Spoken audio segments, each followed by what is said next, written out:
Inside tanks. Here we will learn about power transmission element and control system.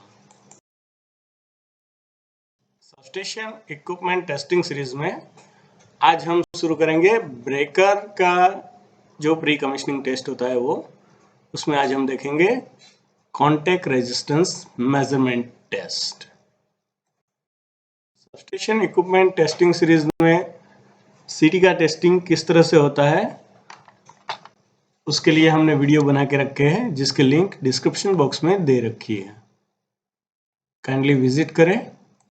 और transformer testing किस तरह से होता है तो उसके लिए भी वीडियोस बना के रखे हैं जिसके लिंक डिस्क्रिप्शन बॉक्स में है, आप विजिट करें और सीखें।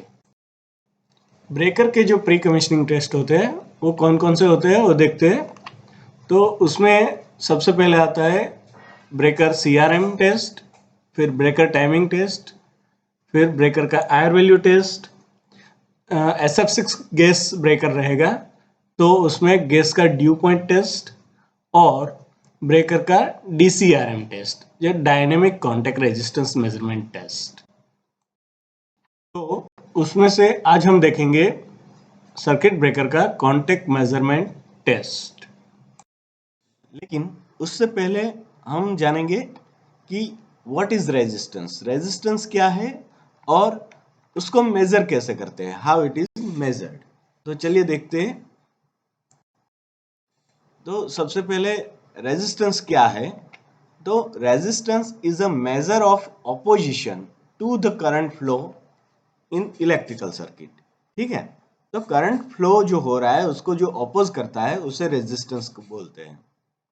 और हम सब ओम्स के लॉ को जानते हैं, ओम लॉ। ठीक है, V is equal to IR। तो यहाँ पे जो V है वो वोल्टेज है, वो मेजर होते हैं वोल्टेज में। फिर उसके बाद I है जो करंट है वो मेजर होता है एम्पियर में। और उसके बाद जो है वो R है वो रेजिस्टेंस है और वो मेजर होता है ओम्स में। ठीक है, तो अभी हमें R चाहिए तो कैसे मेजर करेंगे वो देखते हैं। तो ओम्स लॉ है जो है उसमें V is equal to IR है, तो हमें अगर R चाहिए तो R is equal to V by I।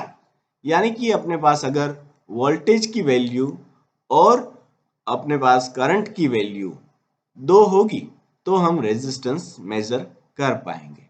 ठीक है, चलिए यहाँ पे एक एग्जांपल देखते हैं। हमारे पास ये रेजिस्टेंस है, हमें मालूम नहीं है कितने ओम्स का है। ठीक है, तो हम क्या करेंगे कि उसमें एक सोर्स देंगे जो DC का सोर्स है और यहाँ पे जो स्विच है वो ओपन है, यानी कि करंट फ्लो नहीं हो रहा है। अभी हम उसमें स्विच को क्लोज करेंगे तो करंट फ्लो होगा। तो देखते हैं क्या होता है कि स्विच को ऑन किया तो यहाँ पे 10 एम्पियर पास हो रहे हैं, तो हमारे पास I की वैल्यू आ गई है। अभी हमें वोल्टेज चाहिए, तो हम मल्टीमीटर लेके इस रेजिस्टेंस के अक्रॉस में अगर वोल्टेज मेजर करेंगे तो देखिए यहाँ पे 50 वोल्ट आए हैं। तो हमारे पास वोल्टेज और करंट दोनों है, तो हम इस रेजिस्टेंस की वैल्यू ओम्स लॉ के थ्रू निकाल पाएंगे। ठीक है, तो यहाँ पे 50 वोल्ट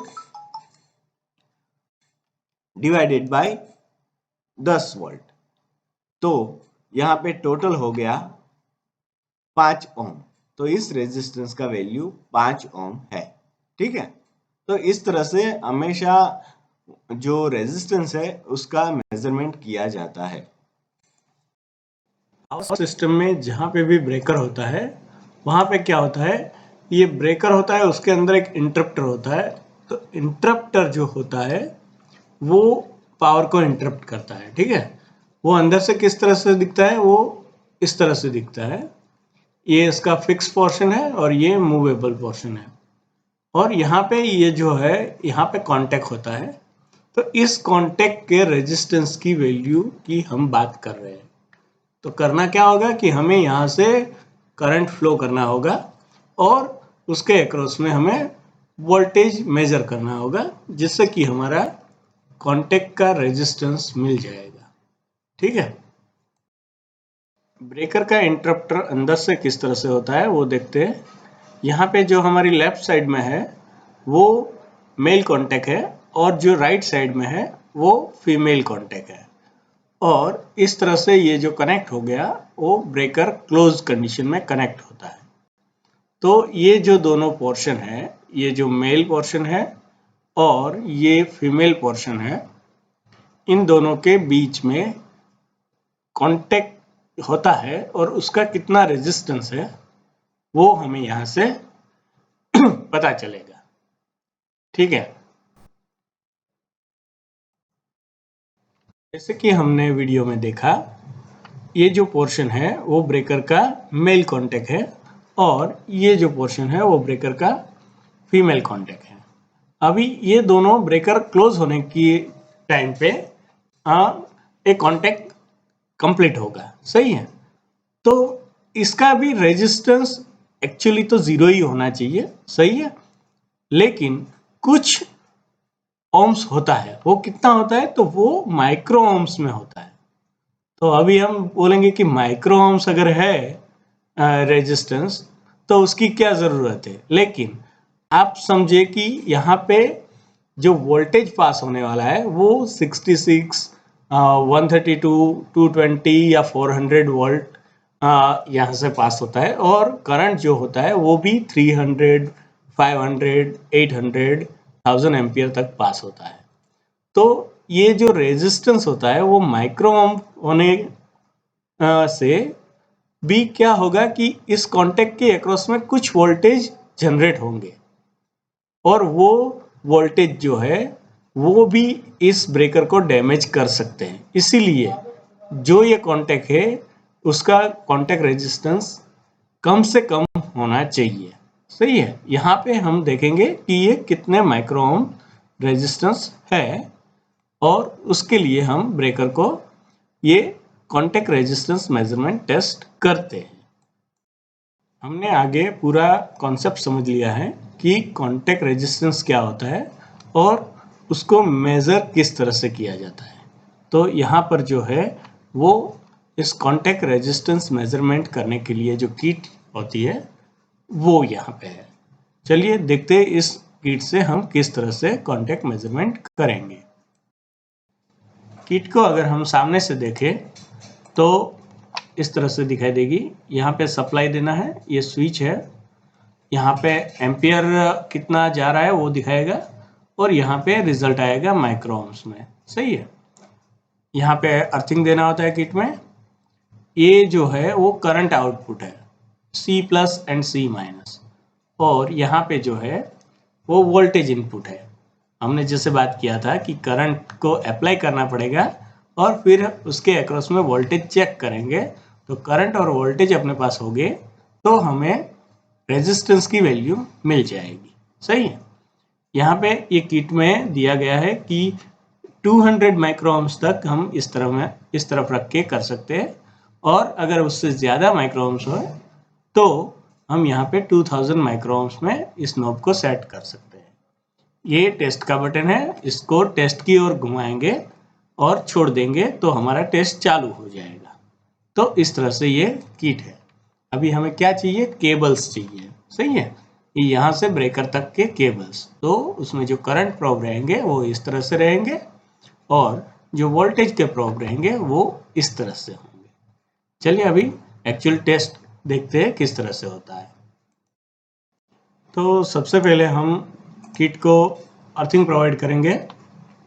उसके बाद हमें ब्रेकर को कनेक्ट करना है किट से, तो हमें करंट अप्लाई करना है, तो हम करंट कोड लगाएंगे जो कि ब्रेकर के इंटरप्ट के एक तरफ लगाना है, और जो दूसरा करंट कोड है रिटर्न का वो ब्रेकर के इंटरप्टर के दूसरी ओर लगाना है। ठीक है, तो इस तरह से हम करंट कोड लगाएंगे। अभी हमें वोल्टेज चाहिए कि यहाँ पे कितना वोल्टेज इंड्यूस हुआ है। ठीक है, तो वो वोल्टेज के लिए हम वोल्टेज कोड लगाएंगे, ये पॉजिटिव वाला वोल्टेज कोड और ये नेगेटिव वाला वोल्टेज कोड। तो इस तरह से हमारा ब्रेकर के साथ कनेक्ट हो गया। यहाँ पे देखिए कि एक टाइम पे एक फेज का यहाँ पे जो ब्रेकर का कांटेक्ट रेजिस्टेंस है वो मेजर होता है। तो अभी हम जो किट है उसको सप्लाई देंगे, सप्लाई कोड कनेक्ट करेंगे और सप्लाई देंगे। उसके बाद हम ये जो स्विच है वो ऑन करेंगे, ऑन करते ही ये किट ऑन हो जाएगी। तो इस तरह से किट ऑन हो जाती है। चलिए तो अभी टेस्ट करते हैं। टेस्ट करने के लिए हमें यहाँ पे जो टेस्ट बटन है उसको ऊपर की ओर ले जाके छोड़ देना है, तो वो फिर से नॉर्मल पोजीशन पे आ जाएगा। देखिए इस तरह से, और टेस्ट चालू हो गया है। जैसे ही किट टेस्ट परफॉर्म पूरा करेगी तो यहाँ पे रिजल्ट आ जाएगा। देखिए यहाँ पे जो रिजल्ट आया है वो है 100 एम्पियर अप्लाई हुआ है, और जो हमारा रेजिस्टेंस है ब्रेकर का वो है 39.4 माइक्रो ohms। ठीक है, तो इस तरह से हमारा एक इंटरप्टर का यानी कि एक फेज का जो मेजरमेंट है CRM मेजरमेंट वो कंप्लीट होता है। यहाँ पे कॉन्टैक्ट रेजिस्टेंस मेजरमेंट के रिजल्ट हम रिकॉर्ड करेंगे, तो वो इस तरह से करेंगे कि कितना करंट अप्लाई हुआ और कितना माइक्रो ओम रेजिस्टेंस आया। इस तरह से R phase, Y phase and P phase. ठीक है, तो मेरे ख्याल से आपको कॉन्टैक्ट रेजिस्टेंस मेजरमेंट ब्रेकर में किस तरह से होता है वो पता चल गया होगा। नेक्स्ट वीडियो में हम एक और ब्रेकर का टेस्ट लेके आएंगे, और अगर आपको कुछ क्वेश्चन है तो kindly comment and kindly watch inside techs. Thank you.